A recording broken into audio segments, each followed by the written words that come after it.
Good morning, folks. It's Kerry with 401k Dexter's here. It is Tuesday morning, and today my wife and I get to babysit our grandson. He should be coming over here in a few minutes when his dad gets finished doing a little bit of orientation work. So we got up, did some dishes, vacuumed the house, put the dogs in the kennel. You might hear him whining here behind me, but apologize for that. We're back here in my back office and got a couple kennels where the dogs sleep, so it's convenient to come huddle up here and make videos and nice and quiet. Got to thinking about how retirement is experiential learning all over again. In your career, whether you learned a trade or learned a profession and then worked your way up through the years towards your goal of retirement, you are learning from your experiences. You may have learned from book knowledge or theory, but over time you had to implement that theory into practice and produce a product, whether that product was in support of other products or whether it was making a piece part that ended up getting boxed up and shipped out the warehouse, is irrelevant. You learned as you went. As you approached retirement, analysis of your nest egg and analysis of your spending determined when you'd be able to retire. It just didn't fall out of the sky and one day you decide, okay, tomorrow I'm going to hand in my resignation. It takes planning, and that planning comes through, again, experiences. You talk to your financial advisors, you analyze your portfolio, you look at your growth over time, and you project out how long that nest egg will last depending on your spending.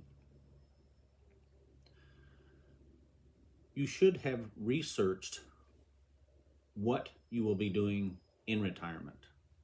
Again, like I said, you don't just up and say, okay, I'm going to hand in my resignation and next week I'm going to be retired and I don't know what I'll do. I'll just figure it out when I get there.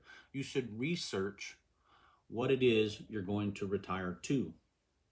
For us, that research involved determining where we were going to live, what hobbies we were going to do when we got there, how much family was going to be involved in our lives during retirement, how much travel we decided to do, and how much we could afford to do each year.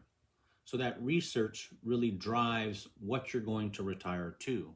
For us, it began with the purchase of 12 acres down in the countryside outside of Athens, Texas.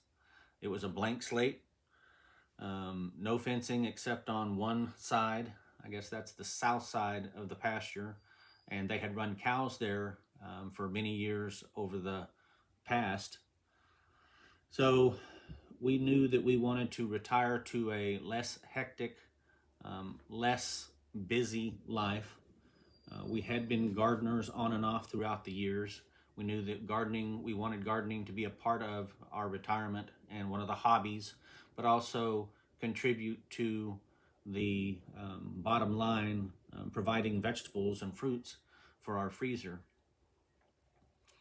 In order to maintain that 12 acres in ag exemption, we had to put cows or at least some type of livestock on the property. So we researched and found some Dexter cows that are small in stature, provide excellent beef, and have the potential to become milk cows.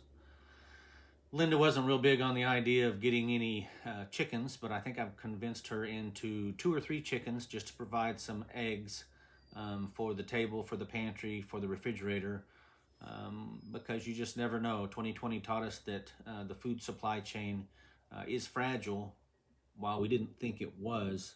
So just being prepared, not over the top preppers, but just being prepared in the event that, we had to go longer periods of time than we were used to on the necessities that we had in the house and in the cupboard.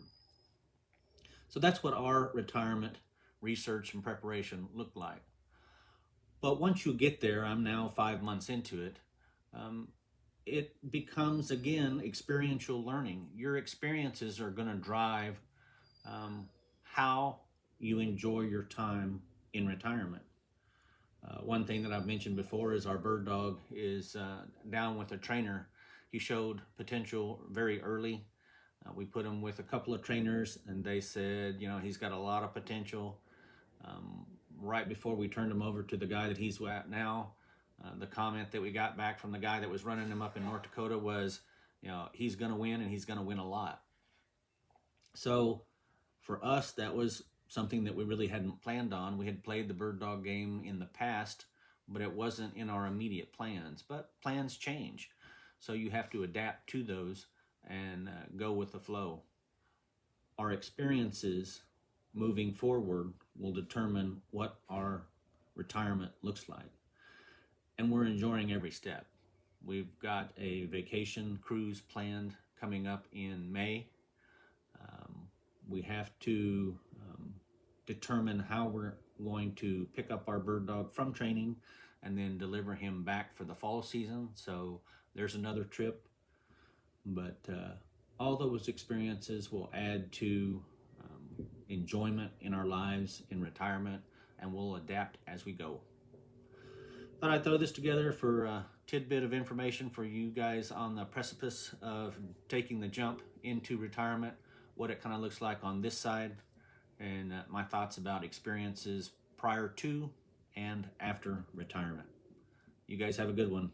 401k Dexter's out.